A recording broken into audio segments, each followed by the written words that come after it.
Segunda Carta de Paulo aos Coríntios. Capítulo 1. Eu, Paulo, fui enviado pelo Messias, Jesus, numa missão especial, planejada pelo próprio Deus. Escrevo à comunidade de Deus em Corinto e aos cristãos de toda a província da Acaia. Que todos os dons e benefícios que vêm de Deus, nosso Pai, e do Senhor Jesus Cristo, sejam de vocês. Timóteo, que alguns de vocês conhecem e confiam, está comigo nesta saudação. Todo louvor ao Deus e Pai de nosso Senhor Jesus, o Messias, Pai de toda misericórdia, Deus de toda cura e restauração. Ele está ao nosso lado quando passamos momentos difíceis e antes que percebamos, Ele nos leva para o lado de alguém que também está sofrendo, para que possamos ajudar aquela pessoa, assim como Ele nos ajudou. Muitas das situações difíceis que enfrentamos são consequências de seguirmos o Messias, mas os bons tempos de seu conforto restaurador compensam em muito o sofrimento. O sofrimento por Jesus traz cura e salvação para vocês. Se somos bem tratados, recebendo ajuda ou uma palavra de encorajamento, isso também coopera para o benefício de vocês, incentivando-os a prosseguir. Os momentos difíceis de vocês são os nossos momentos difíceis. Quando percebemos que estão dispostos a suportar os momentos difíceis e também a desfrutar momentos agradáveis, sabemos que vocês vão conseguir. Amigos, não queremos que vocês continuem sem saber como foi difícil passar pelo que nos aconteceu na província da Ásia. Foi tão difícil que chegamos a pensar que era o fim. Sentíamos como se nos tivessem mandado para o corredor da morte, que para nós tudo estava acabado. Mas quando tudo passou, foi a melhor coisa que nos poderia ter acontecido. Em vez de confiar em nossa força ou em nossa capacidade de nos salvar, fomos forçados a confiar totalmente em Deus. Uma ideia nada má, considerando que Ele é o Deus que ressuscita os mortos. E Ele o fez, resgatando-nos da destruição certa. E Ele fará tudo de novo, nos resgatará quantas vezes forem necessárias. Vocês e suas orações são parte da operação de resgate. Também não quero que vocês fiquem na ignorância sobre a questão. Agora mesmo, posso ver os rostos da comunidade erguidos em louvor pelo livramento que Deus nos deu. Um resgate em que a oração tem um papel fundamental. Agora que o pior já passou, temos a alegria de informar que saímos de tudo isso com a consciência e a fé intactas e podemos encarar o mundo. Mais importante, estar de cabeça erguida diante de vocês. Mas isso não foi resultado de manobras da nossa parte. Foi Deus que nos manteve voltados para Ele o tempo todo. Não tentem ler nas entrelinhas, nem procurem alguma mensagem subliminar na carta. Estamos falando a verdade, de modo claro e sem rodeios, na esperança de que vocês vejam o quadro todo tão bem como já viram alguns detalhes. Queremos que vocês se orgulhem de nós, tanto quanto nos orgulhamos de vocês quando estamos juntos perante o Senhor Jesus.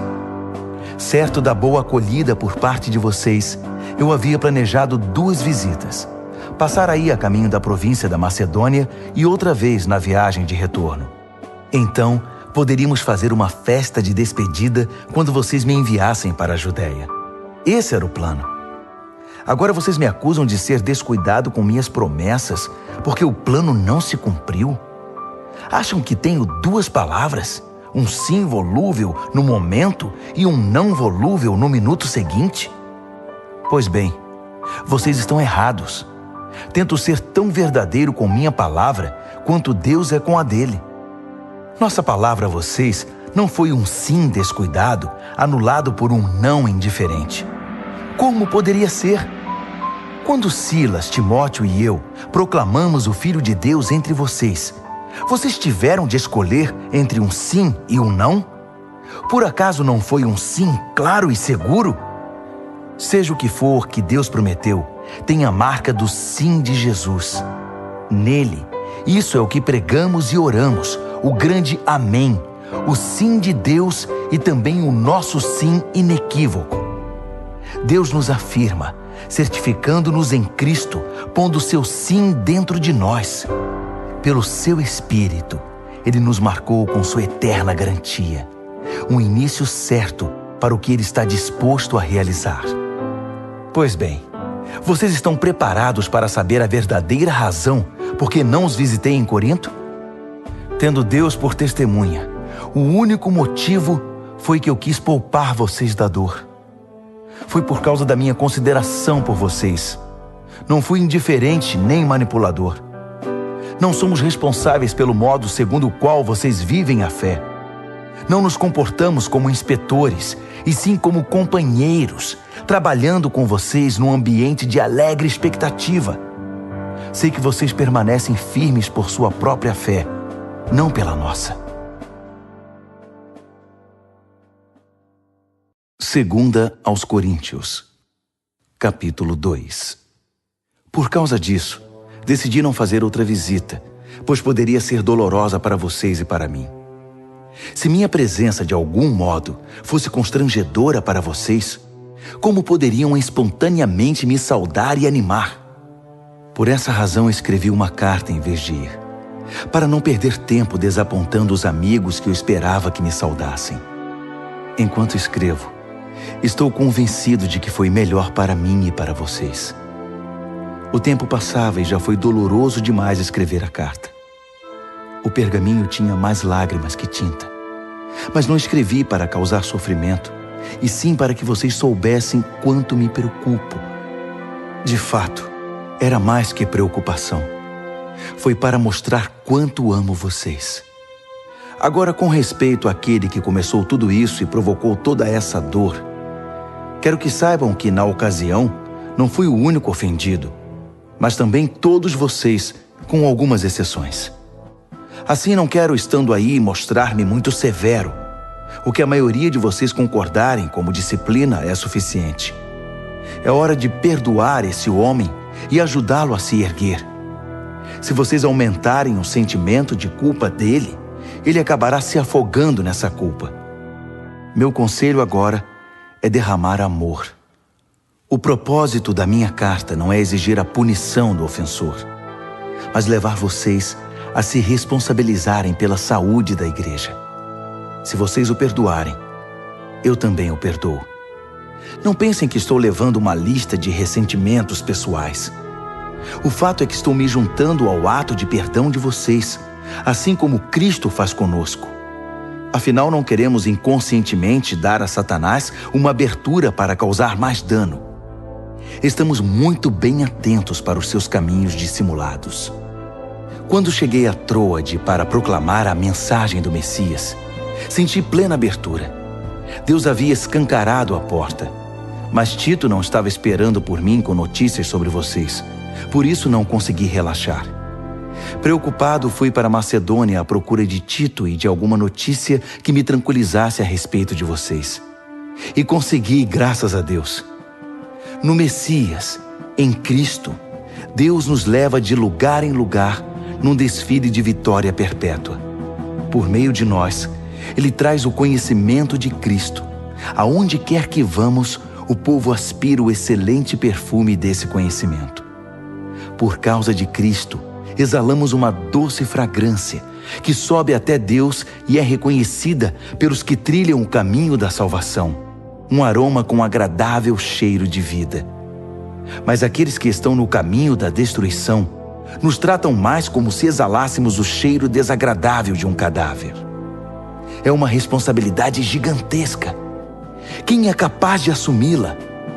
Pelo menos não adulteramos a palavra de Deus, nem a pomos à venda. Permanecemos na presença de Cristo quando falamos, e Deus nos olha no rosto. Falamos o que recebemos diretamente de Deus, e o fazemos da maneira mais honesta possível. Segunda aos Coríntios, capítulo 3. Não parece que estamos elogiando a nós mesmos, insistindo em nossas credenciais, afirmando nossa autoridade? De jeito nenhum. Tampouco precisamos de cartas de recomendação, seja para vocês, seja de vocês. Vocês mesmos são toda a recomendação de que precisamos. A vida de vocês é uma carta que qualquer um pode ler simplesmente olhando para vocês. O próprio Cristo a escreveu, não com tinta, mas com o Espírito do Deus vivo. Essa carta não é inscrita na pedra, mas entalhada em vidas humanas, e nós a publicamos. Não poderíamos estar mais seguros de que vocês são nossa carta de recomendação, escrita pelo próprio Cristo para Deus. Não pensaríamos em escrever tal carta.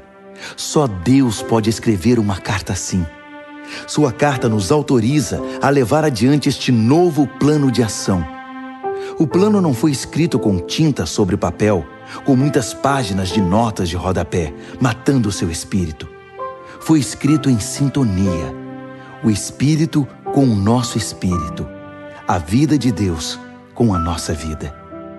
O governo da morte, com sua constituição escrita em tábuas de pedra, teve uma cerimônia de inauguração deslumbrante. O rosto de Moisés, enquanto entregava as tábuas de pedra, era tão brilhante quanto o dia, ainda que se desvanecesse muito rapidamente. E o povo de Israel não podia olhar direto para ele, assim como não se pode encarar o sol. Quão mais deslumbrante, então, será o governo do Espírito vivo? Se o governo da condenação foi impressionante, que dizer do governo da afirmação? O antigo governo, que tanto brilhava, pareceria escuridão diante do novo. Se o acordo temporário já nos impressionou, quanto mais o deslumbrante governo que durará toda a eternidade. Com esse tipo de esperança que nos anima, nada nos segura. Ao contrário de Moisés, não temos nada a esconder. Conosco, tudo acontece às claras. Ele usava um véu para que os israelitas não percebessem o brilho que aos poucos ia morrendo. E eles não perceberam. Não foram capazes de perceber na época e não percebem agora que não há nada naquele véu. Ainda hoje, quando as proclamações do governo antigo são lidas, eles nada veem. Somente Cristo pode tirar o véu, a fim de que eles possam ver por si mesmos que não há nada lá. No entanto, quando eles se voltam para Deus como Moisés fez, Deus remove o véu e lá estão eles, face a face com o Senhor. Descobrem de repente que Deus é uma presença pessoal, viva, não uma peça de pedra esculpida. E quando Deus está presente, um espírito vivo, aquela constituição antiga e repressora, se torna ultrapassada. Estamos livres dela, todos nós. Nada mais fica entre nós e Deus. Nossa face brilha com o brilho de sua face. Somos transfigurados como o Messias, e nossa vida se torna cada vez mais deslumbrante e bela, à medida que Deus entra em nossa vida e nos tornamos como Ele. Segunda Carta aos Coríntios, capítulo 4.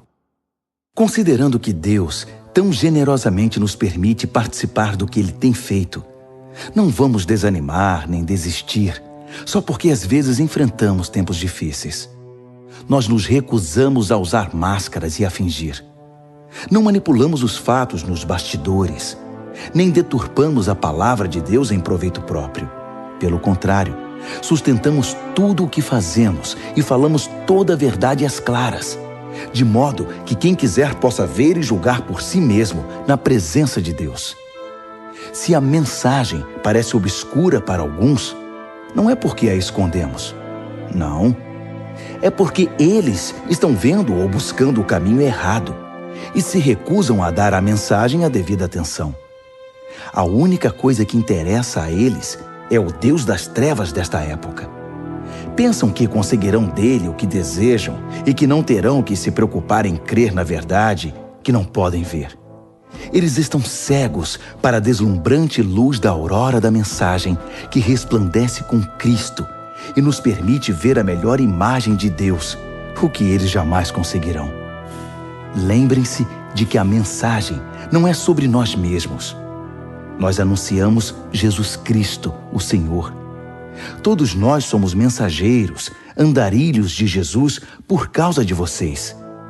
Isso começou quando Deus disse que a luz brilhe nas trevas. E nossa vida ficou cheia de luz quando vimos e compreendemos Deus pela face de Cristo, tudo belo e deslumbrante. Se olharem apenas para nós, vocês podem perder o brilho. Levamos a mensagem preciosa em vasos de barro, sem adornos, ou seja, em nossa vida. Isso é para impedir que alguém pense que o incomparável poder de Deus nos pertence. Vocês sabem que não temos muita coisa de nós mesmos. Estamos soterrados de problemas, mas não desmoralizados. Não sabemos direito o que fazer, mas sabemos que Deus sabe o que fazer. Estamos espiritualmente aterrorizados, mas Deus não nos abandonou.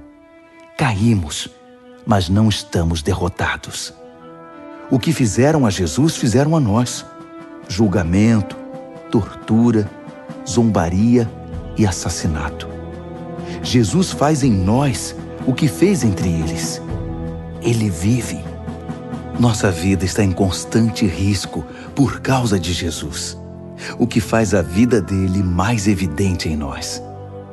Enquanto enfrentamos o pior, vocês conseguem o melhor. Não há silêncio sobre essa questão em nossa vida. Assim como o salmista escreveu, "Cri, por isso falei." Falamos daquilo em que cremos. E o que cremos é que aquele que ressuscitou o Senhor Jesus também nos ressuscitará e nos levará com vocês. Cada detalhe coopera para o progresso de vocês e para a glória de Deus. Mais e mais graça, mais e mais pessoas, mais e mais louvor.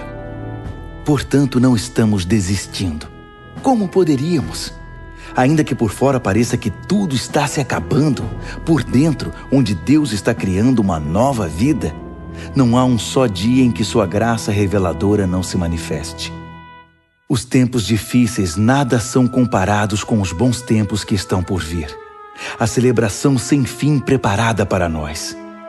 Há muito mais do que podemos ver. As coisas que agora vemos estão aqui hoje, mas desaparecerão amanhã. Mas as coisas que não vemos agora irão durar para sempre. Segunda Carta aos Coríntios, capítulo 5. Por exemplo, sabemos que quando o nosso corpo se desfizer, como uma tenda desmontada, será substituído por um corpo de ressurreição no céu, feito por Deus, não por mãos humanas. E nunca mais teremos de montar nossas tendas outra vez. O desejo de mudar às vezes é tanto que choramos de frustração. Em comparação com o que está por vir, a vida aqui se parece com a estada numa cabana caindo aos pedaços. Já estamos cansados disso. O que temos é apenas um vislumbre da verdadeira realidade. Nosso verdadeiro lar, nosso corpo ressuscitado. O Espírito de Deus nos dá uma pitada desse sublime, dando-nos um gostinho do que está por vir. Ele põe um pouco do céu em nosso coração, para que nunca desejemos menos que o céu. É por isso que vivemos alegres. Vocês não ficarão vendo as coisas de cabeça baixa. As circunstâncias desfavoráveis não irão nos abater. Ao contrário, elas apenas nos fazem lembrar do glorioso futuro que nos aguarda mais adiante. É por isso que confiamos naquele que nos mantém caminhando, mesmo que não o vejamos. Acham que uns buracos na estrada ou algumas pedras no caminho irão nos parar? Quando chegar a hora, estaremos prontos para trocar o exílio pelo nosso verdadeiro lar. Mas nem o exílio nem o nosso verdadeiro lar são o que mais importam. Servir a Deus com alegria é o principal e o que desejamos fazer, a despeito das circunstâncias. Cedo ou tarde, todos teremos de ficar frente a frente com Deus, independentemente das nossas condições. Compareceremos à presença de Cristo e receberemos o que plantamos por meio da nossa conduta, boa ou má. Essa expectativa nos manterá vigilantes. Podem estar certos. Não é pouca coisa saber que todos um dia terão de enfrentar um julgamento. Daí a urgência em exortarmos todos a que se preparem para estar na presença de Deus. Só Deus sabe quanto nos dedicamos a isso. mas espero que vocês percebam quanto nos preocupamos com a questão. Não dizemos isso com a intenção de parecermos bons aos olhos de vocês, mas por pensar que vocês se sentiriam bem, orgulhosos até, por saber que estamos do seu lado e que não somos simpáticos apenas na presença de vocês, como o fazem alguns. Se eu agi loucamente, fiz isso por Deus. Se eu agi de maneira sensata, foi por vocês. O amor de Cristo me impulsiona a tais extremos. Seu amor tem a primeira e a última palavra em tudo o que fazemos. Nossa decisão firme é trabalhar com base nesta premissa: um homem morreu por todos. Essa realidade põe todos no mesmo barco. Ele incluiu todos em sua morte, para que cada um fosse também incluído em sua vida, uma vida ressurreta, incomparavelmente melhor que qualquer outra já vivida. Por causa dessa decisão, não julgamos ninguém pelo que possui ou pela aparência. Houve um tempo em que julgamos o Messias dessa maneira e estávamos errados, como sabem. Não vemos mais assim. Agora olhamos para dentro e o que vemos é que qualquer um unido ao Messias tem a chance de um novo começo e é criado de novo. A velha vida se foi. Uma nova vida floresce. É demais. Tudo vem de Deus, que nos quer em relacionamento com Ele e nos chamou para viver relacionamentos com nossos semelhantes. Deus se reconciliou com o mundo por meio do Messias, permitindo um novo começo pela oferta de perdão dos pecados. Deus nos deu a tarefa de contar a todos o que Ele está fazendo. Somos representantes de Cristo. Deus nos usa para persuadir homens e mulheres a deixar as diferenças de lado e ingressar na obra de Deus, e para reconciliar o ser humano com Ele. Estamos falando por Cristo, mesmo agora. Tornem-se amigos de Deus. Ele já é amigo de vocês. Como pode? Vocês perguntam. Em Cristo, eu respondo. Deus o considerou culpado, Ele que nunca fez nada errado, para que pudéssemos ser considerados sem pecado perante Deus. 2 aos Coríntios, capítulo 6. Somos seus companheiros nesta obra. Por isso imploramos, não desperdicem nem um pouco a maravilhosa vida que Deus concedeu a vocês. Ele nos lembra: ouvi seu chamado no tempo certo. No dia em que você precisou de mim, eu estava lá para ajudar. Pois bem, agora é o tempo certo para que Ele ouça vocês e os ajude. Nada de deixar para depois. Não frustrem a obra de Deus. Não façam corpo mole, nem lancem dúvidas sobre o que fazemos. Nossa obra como servos de Deus tem valor em todos os aspectos. As pessoas nos observam enquanto estamos a postos, em prontidão, inabaláveis, em tempos difíceis, maus, trabalhosos. Quando somos espancados, encarcerados e envolvidos em tumultos, trabalhando duro até tarde da noite, às vezes sem comer, com coração puro, mente limpa e mão firme, com gentileza, santidade e amor honesto. Quando dizemos a verdade e quando Deus mostra seu poder, quando fazemos o melhor possível pela verdade, quando somos elogiados ou repreendidos, caluniados ou honrados, fiéis à nossa palavra, ainda que não confiem em nós, ignorados pelo mundo, mas reconhecidos por Deus, vivos, ainda que digam que estamos mortos, açoitados quase até a morte, mas recusando-se a morrer, mergulhados em lágrimas, mas sempre cheios de profunda alegria, vivendo de mãos vazias, mas enriquecendo muitos, não tendo nada, mas tendo tudo. Prezados coríntios, não consigo expressar em palavras quanto desejo que vocês entrem nesta vida plena e cheia de possibilidades. Não queremos que se fechem assim. A pequenez que sentem vem de dentro de vocês. A vida que Deus dá não é pequena. Vocês é que a vivem de modo pequeno.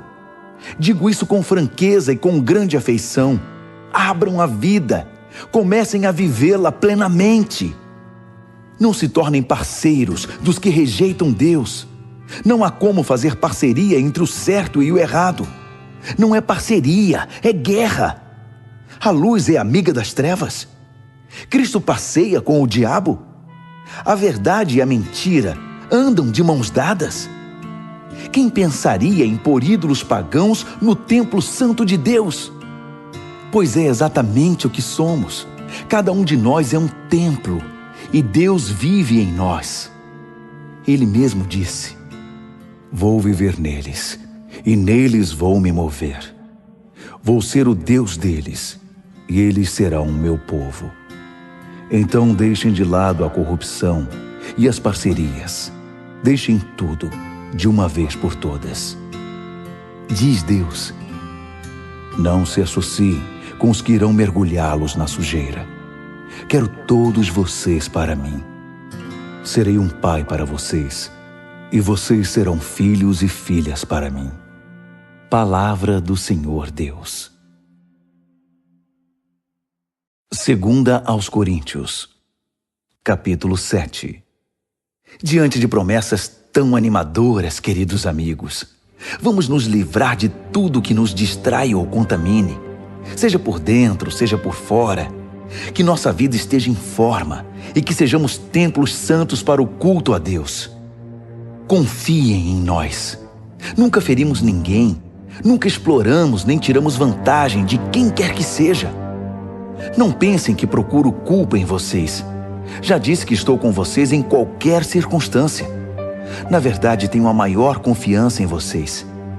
Se soubessem como estou orgulhoso de vocês. A alegria me domina, mesmo com todos os problemas. Quando chegamos à província da Macedônia, não tivemos sossego. Os conflitos na igreja e os temores no coração nos deixaram ansiosos. Não conseguíamos relaxar, porque não sabíamos o desfecho da situação. Então Deus, que levanta os abatidos, nos deu um novo ânimo com a chegada de Tito. Ficamos felizes apenas por vê-lo. Mas o alívio veio com o que ele nos disse sobre vocês, sobre quanto se preocuparam e lamentaram por minha causa. Minha preocupação transformou-se em tranquilidade. Sei que causei grande preocupação a vocês com minha carta. Ainda que tenha me sentido muito mal na época, sinto-me bem agora, quando penso em como tudo acabou. A carta aborreceu vocês, mas por pouco tempo. Agora estou contente, não por terem se aborrecido, mas porque foram desafiados a mudar. Vocês permitiram que a tristeza os levasse a Deus, não que os desviasse dele, e saíram ganhando, não perdendo. A tristeza que nos aproxima de Deus age assim. Ela abala nossas estruturas e nos leva de volta ao caminho da salvação. Jamais lamentamos ter experimentado esse tipo de dor. Mas quem permite que a tristeza o desvie de Deus, vive cheio de remorsos que podem levá-lo a um estado terminal. Agora digam-me, não são maravilhosos os caminhos que a tristeza toma para nos aproximar de Deus? Vocês estão mais vivos, mais cuidadosos, mais sensíveis, mais reverentes, mais humanos, mais apaixonados, mais responsáveis. Por qualquer ângulo, o resultado foi maior pureza de coração. Era isso que eu estava esperando quando escrevi a carta. Minha maior preocupação não era com aquele que agiu errado, mas com vocês. Eu queria que vocês compreendessem e agissem de acordo com os profundos laços que nos unem diante de Deus. Foi o que aconteceu, e nos sentimos muito bem com isso. Então, quando vimos como Tito se sentiu, seu entusiasmo com a resposta de vocês, nossa alegria dobrou. Foi maravilhoso vê-lo tão animado e reconfortado por causa do que vocês fizeram. Se eu contasse a ele como penso que vocês são bondosos, vocês não teriam afastado aquele que fez o mal. Mas enquanto tudo se resolvia, procurei me conter. Tito viu por si mesmo que tudo que eu dissera a respeito de vocês era verdade. Ele não parava de falar sobre isso, repetindo o relato da sua pronta obediência e da elogiável hospitalidade de vocês. Ele ficou impressionado com tudo. e eu não poderia estar mais satisfeito. Tenho muito orgulho de todos.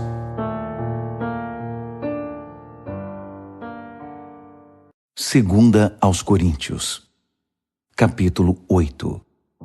Agora, amigos, quero comentar sobre os surpreendentes e generosos meios pelos quais Deus está trabalhando nas igrejas da província da Macedônia. Sérios problemas aconteceram naquelas igrejas, pressionando ao máximo o povo. Mas isso revelou o verdadeiro caráter deles. Inacreditavelmente felizes, ainda que desesperadamente pobres, a pressão motivou algo inesperado. Um rio de doações sinceras e generosas. Eu estava lá e vi. Eles contribuíam com tudo o que podiam, além das possibilidades deles, eu diria. Ajudar os cristãos pobres era um privilégio do qual não queriam abrir mão. Foi tudo espontâneo, tudo ideia deles. Fomos apanhados desprevenidos. A explicação é que eles, antes de tudo, se entregaram sem reservas a Deus e a nós. A outra oferta simplesmente fluiu dos propósitos de Deus, que trabalhava na vida de cada um. Foi por isso que eles nos convenceram a pedir a Tito que trouxesse a oferta para vocês, para que aquilo que começou tão bem pudesse ser concluído. Vocês já fazem bem muitas coisas. Confiam em Deus, são articulados, criteriosos, apaixonados e nos amam. Agora, nessa questão, espero que também façam o melhor. Não estou tentando dar ordens contra a vontade de vocês. Apresento o entusiasmo dos macedônios como um estímulo ao amor que há em vocês, na esperança de extrair o melhor de cada um. Vocês conhecem a graça generosa do Senhor Jesus Cristo. Ele era rico, mas deu tudo por nós. Tornou-se pobre para que nós nos tornássemos ricos. Na minha opinião, o melhor que vocês podem fazer agora é concluir o que começaram no passado, para não deixar que boas intenções deem em nada. O coração de vocês está no lugar certo. Vocês já têm tudo de que precisam para terminar. Então, mãos à obra. Uma vez que o compromisso é claro, façam o que podem. O coração orienta as mãos. Não estou querendo que se cansem enquanto os outros descansam. Nada disso. Vocês estão ombro a ombro com eles o tempo todo. O excesso de vocês supre a falta deles, e o excesso deles supre a falta de vocês. No fim, tudo ficará bem, como está escrito: nada sobrou para quem tinha muito, nada faltou para quem tinha necessidade. Dou graças a Deus por transmitir a Tito o mesmo cuidado que tenho por vocês. Ele teve muita consideração sobre como nos sentimos, mas a iniciativa de ajudar vocês foi toda dele. Estamos enviando um companheiro com ele, alguém muito popular nas igrejas, um bom pregador da mensagem. Mas nele há muito mais que popularidade. Ele merece confiança total. As igrejas o escolheram para que nos acompanhasse em nossas viagens e nos ajudasse na tarefa de compartilhar os dons de Deus, ao mesmo tempo honrando o Senhor e tendo o cuidado de evitar escândalos. Não queremos que ninguém pense que pegamos um centavo desse dinheiro para vocês. Somos tão zelosos da nossa reputação diante do público como somos diante de Deus. É por isso que estamos levando outra pessoa de confiança conosco, que já provou sua fidelidade muitas vezes e trabalha com a mesma disposição desde o início. Ele ouviu falar de vocês e gostou do que ouviu, tanto que mal pode esperar para chegar aí. Não preciso dizer mais nada a respeito de Tito. Temos sido por muito tempo companheiros na tarefa de servir vocês. Os irmãos que viajam com ele são representantes das igrejas, um crédito real para Cristo. Mostrem a eles do que vocês são feitos, demonstrando o amor de que têm ouvido falar nas igrejas. Permitam que eles vejam por si mesmos. Segunda aos Coríntios, capítulo 9. Se eu escrevesse algo mais a respeito dessa oferta para os cristãos pobres, começaria a me repetir. Sei que vocês estão apostos e prontos para o que der e vier. Tenho dado boas referências de vocês por toda a província da Macedônia, dizendo a eles: a província da Acaia está pronta para essa tarefa desde o ano passado. E o entusiasmo de vocês contagiou muita gente. Agora estou enviando esses irmãos para me certificar de que vocês estão preparados, como eu disse que estariam, para mostrar que não é à toa que tenho orgulho de vocês.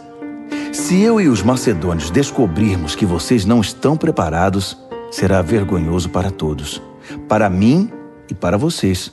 Nosso testemunho teria sido puro ufanismo. Por isso, para ter certeza de que não haverá nenhum erro, recrutei esses irmãos para que antes da minha chegada preparassem vocês e a oferta prometida.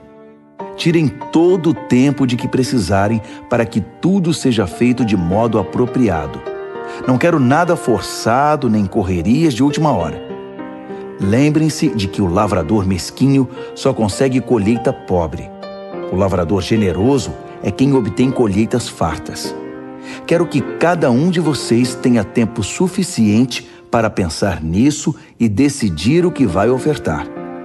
Essa medida evitará que se lamentem depois por ofertas dadas sob coerção. Deus ama o doador que se alegra com a doação.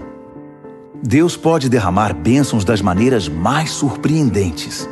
Portanto, estejam preparados para qualquer situação, mais que simplesmente preparados para fazer o que precisa ser feito. Como disse um salmista, ele lança avisos aos ventos, dando aos necessitados com liberalidade. Seus meios justos e bondosos nunca se esgotam, nunca se desgastam. O Deus generoso que dá a semente ao lavrador, a qual se transforma em pão e chega à mesa de vocês, é mais que exagerado em abençoá-los. O que Ele dá, vocês podem passar adiante. Isso cresce em vidas amadurecidas, fortes em Deus, ricas em todos os sentidos. Assim, vocês podem ser generosos em todos os sentidos e louvar a Deus conosco. Levar adiante essa obra de ação social envolve bem mais que saciar as necessidades básicas dos cristãos pobres. É um gesto que produz numerosas ações de graças a Deus. É um estímulo para que vocês vivam o melhor que puderem, demonstrando gratidão a Deus pela obediência ao significado pleno da mensagem. Vocês mostram gratidão com ofertas generosas aos irmãos em necessidade e assim se mostram gratos diante do mundo. Enquanto isso, por terem sido contemplados com a riqueza de Deus, a reação deles será orar por vocês, intercedendo de maneira apaixonada por qualquer necessidade que vocês tenham. Agradeçam a Deus pela oportunidade. Nenhuma língua é capaz de expressar os reais benefícios desse dom. 2 Coríntios, capítulo 10. E agora um assunto pessoal, mais urgente. Escrevo na disposição gentil, porém firme de Cristo. Ouvi comentários a meu respeito de que sou subserviente e fraco quando estou com vocês, mas rude e exigente quando escrevo. Por favor, não me obriguem a ser rígido quando estiver com vocês. Não pensem que vou hesitar um só minuto em me opor aos que me consideram oportunistas sem princípios. Eu os farei calar a boca. O mundo é sem princípios. É uma selva lá fora. Ninguém joga limpo. Mas o cristão não vive nem age desse modo. Nunca nos comportamos assim e jamais o faremos.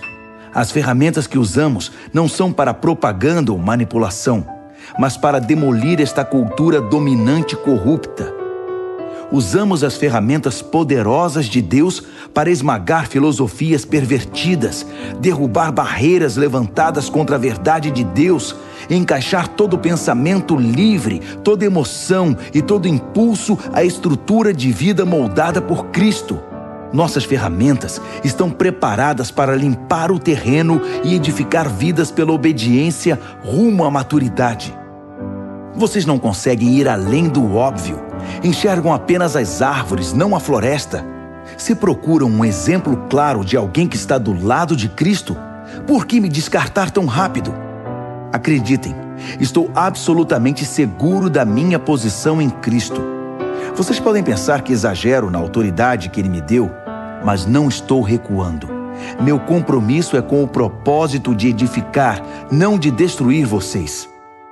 E por que essa conversa sobre eu estar amedrontando vocês com minhas cartas? As cartas dele são poderosas, mas pessoalmente ele é fraco, só balbucia. Isso não tem o menor cabimento. O que escrevemos quando estamos longe é o mesmo que afirmamos quando estamos perto. Somos exatamente a mesma pessoa, em carta ou pessoalmente. Entendam, não queremos nos comparar àqueles que se julgam superiores a nós. Não ousamos tanto. Além disso, com toda essa comparação, medição e competição, eles acabam perdendo o rumo. Não vamos fazer reivindicações extravagantes porque estamos presos aos limites estabelecidos por Deus. Mas não pode haver dúvida de que esses limites incluem vocês. Não estamos invadindo o território de ninguém. Afinal, já estivemos aí com vocês. Fomos os primeiros a chegar com a mensagem de Cristo, lembram? Então, como pode alguém achar que ultrapassamos os limites ao escrever para vocês ou visitá-los? Não estamos lucrando à custa do trabalho honesto dos outros, nem interferindo nos ministérios deles, exigindo um lugar ao sol com eles. O que esperamos é que vocês, quando crescerem na fé, também tomem parte em nossa obra, que está em expansão. Assim, todos nós estaremos dentro dos limites que Deus estabelece quando proclamamos a mensagem em lugares além de Corinto. Mas não temos a intenção de trabalhar em cima do que outros têm feito, nem de levar o crédito disso.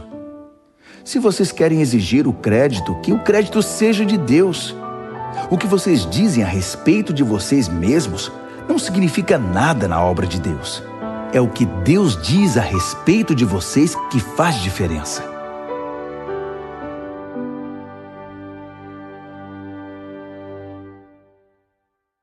Segunda aos Coríntios, capítulo 11. Podem me aguentar mais um pouco? Por favor, tenham paciência comigo. O que me deixa tão abatido é que me preocupo demais com vocês. É a paixão de Deus queimando dentro de mim. Prometi a Cristo a mão de vocês em casamento, apresentando-os como uma virgem ao seu marido. E agora receio que, assim como a serpente seduziu Eva com sua fala mansa, vocês estejam desviados da pureza simples do seu amor por Cristo. Tenho a impressão de que se alguém aparecer pregando um Jesus diferente do que nós pregamos, em espírito e em mensagem, vocês irão aceitá-lo sem problemas. Mas se vocês aceitam essas celebridades apostólicas, por que não me aceitam simples como sou? Sou tão digno quanto eles. É verdade que não domino a técnica daquela eloquência suave que tanto impressiona vocês. Mas quando abro a boca, pelo menos sei do que estou falando. Não escondo nada. Deixo vocês por dentro de tudo. Será que cometi um erro ao proclamar a mensagem de Deus a vocês sem pedir algo em troca? Ao servir vocês sem nenhum custo, para que não se sentissem pressionados por mim? Com as outras igrejas foi diferente, pois elas me pagaram. Tudo para que vocês me tivessem de graça. Nem mesmo quando vivi entre vocês, alguém precisou mover um dedo para me ajudar. Minhas necessidades eram todas supridas pelos cristãos da Macedônia. Preocupei-me em nunca ser pesado a vocês e nunca serei. Contem com isso. Cristo é minha testemunha de que isso é questão de honra para mim. E sobre isso não vou me calar para proteger vocês do que os outros vão pensar. Não é que eu não ame vocês, Deus sabe que amo. Estou apenas tentando pôr as coisas em pratos limpos. Não estou mudando de opinião. Prefiro morrer a pegar o dinheiro de vocês. Não dou motivo a ninguém para dizer que sou como aqueles pregadores, narcisistas e ávidos por dinheiro. Eles são um bando de infelizes, pseudo-apóstolos, pregadores de mentira, corruptos. Fazem pose de agentes de Cristo, mas são falsos até a raiz. E não é de admirar. Satanás faz isso o tempo todo, disfarçando-se de anjo de luz. De modo que não devemos ficar espantados quando seus servos se apresentam disfarçados de servos de Deus, mas não vão conseguir nada. No fim, pagarão caro por isso. Permitam-me voltar ao ponto de partida. E usem isso contra mim se me passo por tolo. Ou, se preferirem, apenas aceitem que sou um tolo e me permitam falar como tal. Não aprendi a falar assim com Cristo. Não. É um mau hábito que aprendi desses pregadores que fazem tudo para agradar os outros, tão em moda hoje em dia. Já que vocês se sentam no banco para ouvir esses enganadores, podem muito bem aguentar alguma tolice da minha parte. Vocês têm uma admirável tolerância com impostores que roubam sua liberdade, exploram, cegam, rebaixam e até agridem vocês. Eu não deveria admitir, mas não tenho estômago para ver isso. Uma vez que vocês admiram tanto os egomaníacos do púlpito, aqui é o velho amigo de vocês, o tolo, falando. Deixe-me esclarecer uma coisa. Eles se gabam de ser hebreus, israelitas, a raça pura de Abraão? E daí? Eu também sou. Eles são servos de Cristo? Sou muito mais. Nem acredito que estou dizendo isso. É loucura falar desse modo, mas já que comecei, agora vou terminar. Ora, trabalhei muito mais que eles. Fui mais vezes encarcerado. Fui espancado mais do que posso contar. E em vários momentos estive às portas da morte. 5 vezes levei as 39 chibatadas dos judeus, 3 vezes espancado pelos romanos. Uma vez fui apedrejado. Naufraguei 3 vezes e fiquei 1 dia e 1 noite perdido no mar. Em viagens difíceis, ano após ano, tive de atravessar rios, enfrentar ladrões, lutar com amigos e inimigos. Estive em risco na cidade, em risco na zona rural. Enfrentei perigos sob o sol do deserto e em tempestades no mar. Também fui traído pelos que pensei ser meus irmãos. Sei o que é trabalhar duro, passar noites longas e solitárias sem dormir. Já fiquei muito tempo sem comer. Sofri com o frio e com a falta de agasalho. E a lista ainda nem chegou à metade, porque ainda temos as pressões diárias e as ansiedades por causa das igrejas. Quando alguém chega ao fim da linha, sinto dor até nos ossos. Quando alguém cai em pecado, um fogo queima minhas entranhas. Se tenho de gabar a mim mesmo, vou me gabar das humilhações que me tornam semelhante a Jesus. O eterno e bendito Deus e Pai de nosso Senhor Jesus sabe que não estou mentindo. Estão lembrados da vez em que eu estava em Damasco e o governador do rei Aretas pôs guardas nos portões da cidade para me prender? Para salvar minha vida, tive de escorregar através de uma janela da muralha, dentro de um cesto, e depois sair correndo. 2 aos Coríntios, capítulo 12. Vocês me obrigam a falar deste modo. Faço isso contra minha vontade. Mas agora que estamos no assunto, posso tratar da questão das visões e revelações que Deus me deu. Por exemplo, conheço um homem que há 14 anos foi tomado por Cristo e levado em êxtase espiritual aos céus. Nem sei se isso aconteceu no corpo ou fora do corpo, só Deus sabe. Sei também que esse homem foi levado ao paraíso. De novo, se no corpo ou fora dele, não sei, Deus sabe. Lá ele ouviu palavras indizíveis, mas foi proibido de contar o que ouviu. Esse é o homem a respeito de quem quero falar.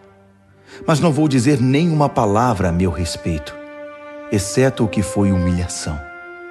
Se eu tivesse disposição para contar vantagem, talvez pudesse fazê-lo sem parecer ridículo e não estaria faltando com a verdade. Mas vou poupar vocês. Quero que vocês continuem a me imaginar como o tolo que vocês pensariam que eu sou se me encontrassem na rua ou me ouvissem falar. Por causa da grandiosidade daquelas revelações, para que eu não ficasse orgulhoso, recebi o dom de um obstáculo que me mantém em contato permanente com minhas limitações. O anjo de Satanás fez o melhor que pôde para me derrubar, mas o que conseguiu foi me pôr de joelhos. Sem chance que eu ande de nariz empinado e orgulhoso. No princípio, eu não pensava nele como um dom e pedia a Deus que o removesse. Repeti o pedido 3 vezes. Então, ele me disse: minha graça é o bastante. É tudo de que você precisa. Minha força brota da sua fraqueza. Assim que eu vi isso, achei melhor me resignar. Desisti de ficar pensando na limitação e comecei a apreciar o dom. Foi uma oportunidade para que a força de Cristo trabalhasse na minha fraqueza. Agora enfrento com alegria essas limitações, com tudo que me torna pequeno. Abusos, acidentes, oposição, problemas. Simplesmente permito que Cristo assuma o controle. E quanto mais fraco me apresento, mais forte me torno. Muito bem, vocês conseguiram. Continuo até aqui agindo como tolo. Mas a culpa não é toda minha. Vocês me fizeram agir assim. Vocês é que deveriam ter falado bem de mim e me recomendado, em vez de eu ter de fazê-lo, pois sabem por experiência própria que, embora eu não seja ninguém, seja um nada, não posso ser relegado à segunda classe, comparado com aquelas celebridades apostólicas que vocês bem conhecem. Todos os sinais que marcam o apostolado verdadeiro eram evidentes quando eu estava com vocês em tempos bons e maus. Sinais de milagres, sinais de maravilhas, sinais de poder. Vocês receberam menos de mim ou de Deus que as outras igrejas? A única coisa que vocês receberam menos de mim foi responsabilidade com o meu sustento. Pois bem, sinto muito. Perdoe-me por despojar vocês. Tudo está preparado agora para minha terceira visita a vocês. Mas não se preocupem com isso. Vocês não precisam se sacrificar. Não serei um peso para vocês desta vez, mais do que fui em outras visitas. Não tenho interesse no que vocês têm, só em vocês. Os filhos não têm de se preocupar com os pais. Os pais é que se preocupam com os filhos. Eu ficaria feliz em esvaziar os bolsos, ou até mesmo em hipotecar minha vida para o bem de vocês. Assim, porque quanto mais amo vocês, menos sou amado. E porque continuo a dar importância a essas fofocas sobre eu ter usado meu autossustento como forma de culpar vocês? Onde está a prova disso? Alguma vez os enganei ou usei alguém para iludir vocês?